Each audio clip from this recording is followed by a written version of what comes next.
Okay guys, welcome back to Cobra Vids. Well, we're back on the 400. Well, we're not on the 400, but we're going to be working on the 400. You see that, guys? That's my new toy. I don't have to tell you guys what that is. Except I will say that's a 2021 and I have some videos coming out on it. I'm going to do a full walk around review of it and then show you all the options it has and everything, and hopefully create a discussion about it. I love her so far. But anyway, head down, back to the 400. Where she is. All right, so today what we're going to do is we are going to change the spark plugs. I have right now, okay, currently I have 12,458 miles on my 2019 Z400. And let me tell you, it's a great bike. I've done several videos with this bike as the star of the video, and you know, I dirty it up. I ride through farmland sometimes and I just get it all dirty, and it looks bad. It looks bad right now, but that's not what we're here to do today. Today we're going to be changing the spark plugs. With that 12,000 miles on there, the book says to change the plugs at 12,000 miles. Well, I was going to do it at 10, but oops, life happens and I have to do it now. But anyway, if you remember a video I did a while back on the air filter for this bike, I have to take it down past that point to get to the plugs. And so what I'm going to do is I'm going to set the camera on the stand, and I'm going to do a time-lapse fast-forward version of stripping it down, and then we'll come back to the point where we need to be to get to the plugs.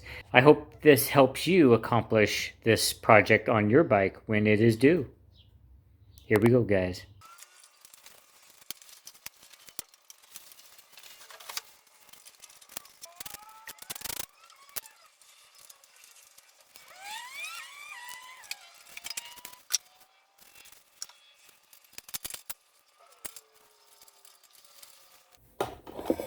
Okay, something that I want to point out.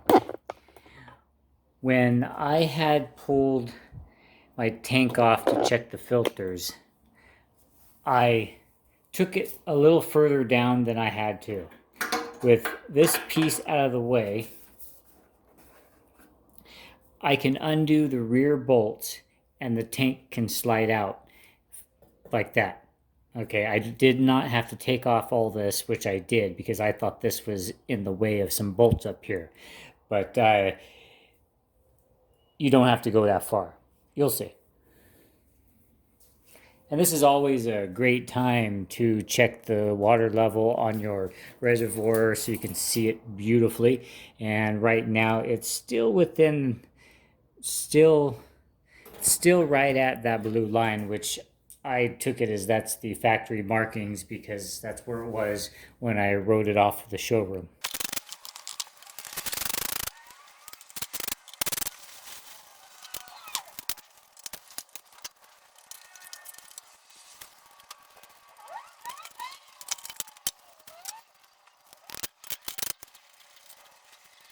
Okay guys, so now the only thing I have to do is I have to get off all of the wires and hoses off of the fuel tank. This will be the first one I get off. This here is loose. There's a little vacuum line-ish thing up here that I need. This line, and then I believe a plug on the other side, and then this fuel tank will be able to come off. Of course, after we loosen up the back bolts.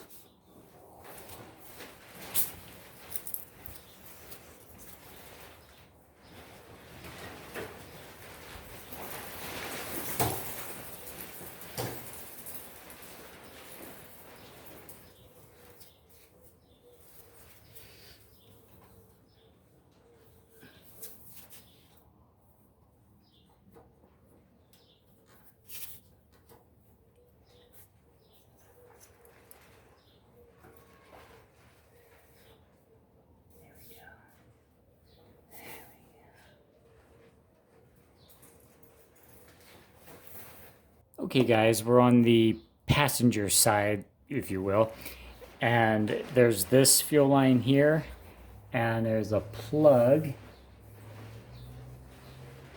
There's a plug right here that has to be separated, and then I believe the fuel tank is coming out. Whoa!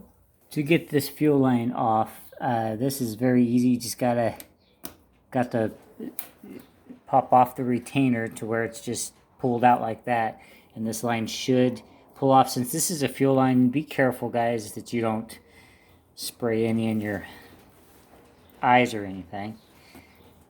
It's coming off. And be very careful also that you don't yank on that and snap anything, because most of it's plastic and you know what plastic does. So all right, now this plug here that has to be undone, I'm just going to carefully push down the tab with my flathead here. Alright, and that seems to be about it. So now I'll go ahead and get a 10mm for these back bolts.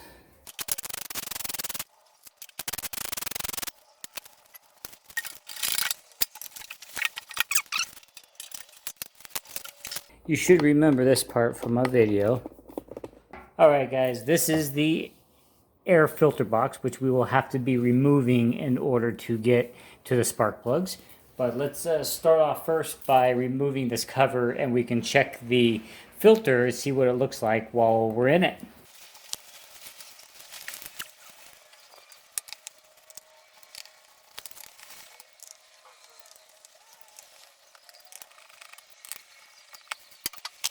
I want to talk about something I saw on this bike that I think they could improve on this bike.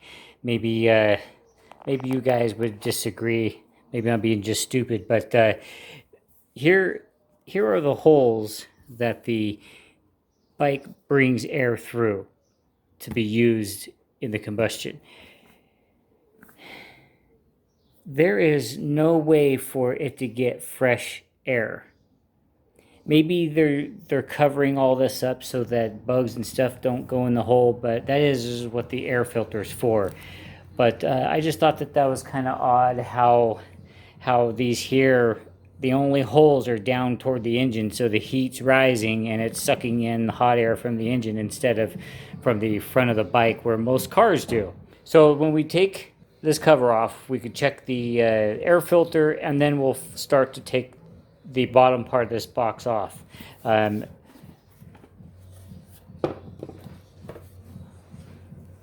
just checking the filter just so I can make sure that it's in good shape before I forget about it, put it back together. Because if it looks filthy, then I need to change it.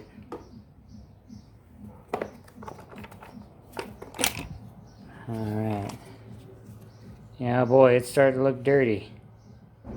It's starting to look awfully grungy, guys. But still, it's just starting to get dirty. Maybe I'll knock it out and use it for another 5,000 miles. I'll have to make a decision about that.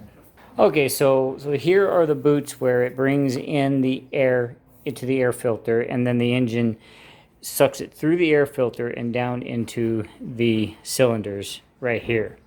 And that's how the airbox works on this bike. But now we have to pull this off, and probably several different hoses around it in order to remove this off to expose the spark plugs. Okay, something that I kind of expected. These clamps here have to come off to disengage this from the intake. And there's another one over here. Oh, there it is. That has to be removed before you can remove this off of the intake. And of course, small lines, wires and stuff, which I'll try to get off before I try to take it off of the bike.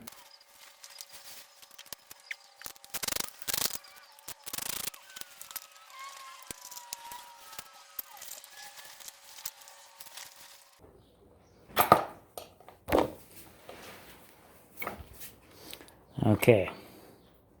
All right. So there's these two into the intake. There's a hose at the back side of it. There's two over here on this side. And of course, that bolt. And then the bottom part of the air intake comes off. Pretty easily too, I have to say. It was an easy job. Okay guys, here we are. I'm gonna lay that over the intakes. I keep wanting to call those carburetors. But yeah, so we're gonna have to release both of these. And this is the valve cover, by the way. All right, so never had these off, so there we go. And they come up just like normal injectors. Pretty neat. Oh, you are kidding. Oh, I gotta back the camera up. I'm rocking the boat, guys. Okay. Looks good. Now I bet you I'm gonna need my Kawasaki spark plug socket. I think that was my Kawasaki spark plug socket. They seem to fit beautifully on there. Okay, now it's coming out.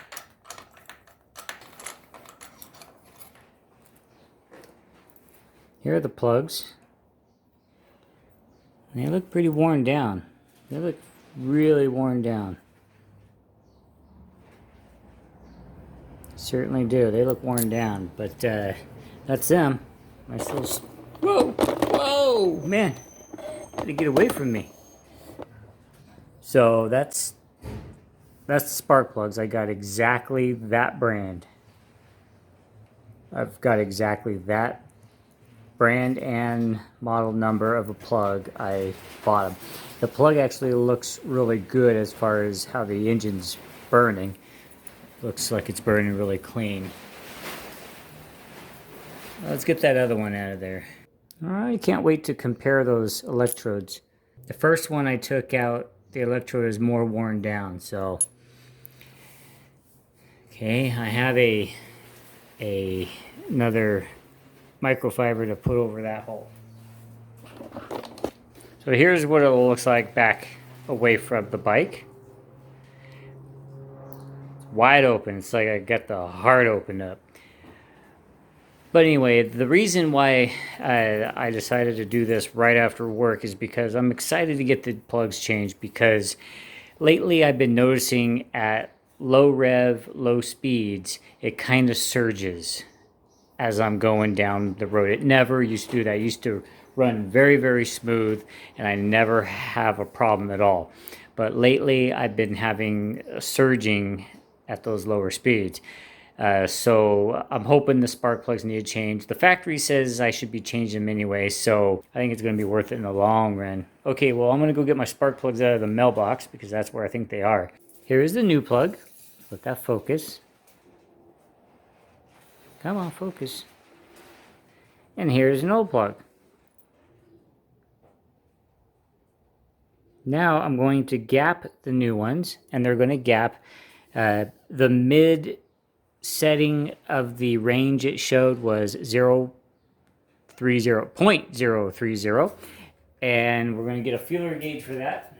Okay guys, when I insert the feeler gauge into the spark plug, it gives a little resistance, but firm, you know, but will move in and out freely. Okay, so let's take one of the old ones. Let's try the same feeler gauge in here.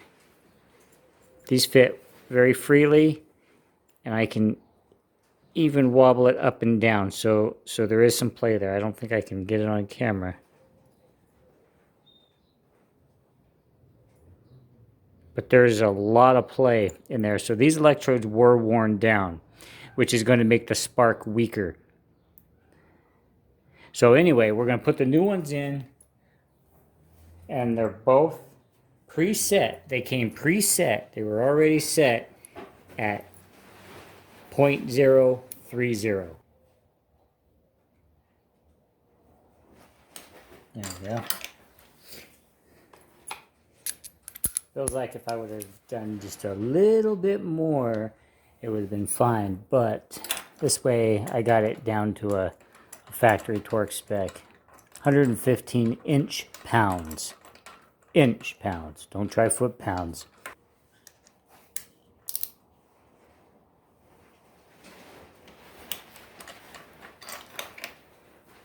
So now we'll go ahead and replace the coils. Do not push down on this part. Push down in the middle to set them in there, to pop them down. Because if you push here, you can crack that, and then you'd be buying a new one.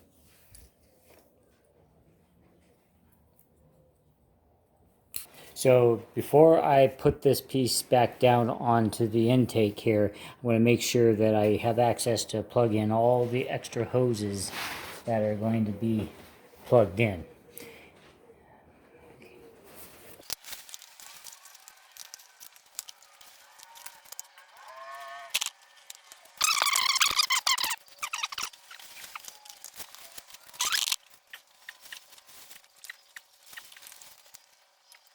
Alright guys, what I wound up doing for this back hose is I disconnected it from down low, because if you stick your arm in through this way down low, you can actually get to it. Now I will be able to get this fully onto the port, and the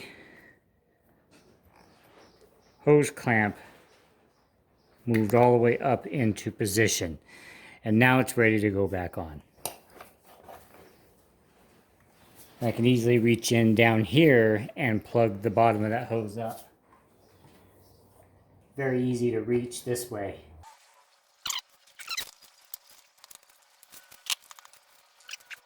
Now that I got all the hoses attached, now it's time to start reassembling everything and getting it back to get it completed before I can fire it up. Okay, alright, so she came on. I'm going to kick on the switch and it'll pump the fuel pump, or not. Alright, so I'm going to go ahead and try to fire it up and see if it fires.